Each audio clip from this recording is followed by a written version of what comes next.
चला दिवाळी तर झाली, दिवाळीला काम पण भरपूर करणं झालं, भरपूर फिरणं पण झालं, गावाकडून शहराकडे, शहराकडून गावाकडे. पण गावाकडे गेल्यानंतर मला एक गोष्ट समजली की बाळ लहान आहे, मग तुम्ही यायलाच पाहिजे. आम्हाला पण त्याला बघावंसं वाटतं, आम्हाला पण त्याला घ्यावंसं वाटतं. मग ते बाळ रडतंच का एवढं, मग तो झोपतोच का एवढं, मग तो हे खातच का नाही, मग तो आमच्याकडे येतच का नाही, मग त्याला तू तुझीच सवय लावलेली आहेस. त्या बाळाला फक्त आईवडीलच लागतात. ह्यामध्ये आईची काहीच चुकी नाही आहे हो. जर आईवडील दोघंच जर शहरामध्ये राहत असतील तर यामध्ये त्या आईवडिलांनी काय करायचं.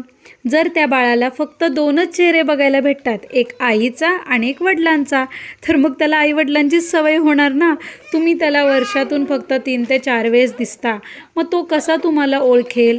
म्हणजे एकदम ही नॉर्मल गोष्ट आहे ना. आणि आम्हीच राहतो असं नाही, खूप लोक राहतात.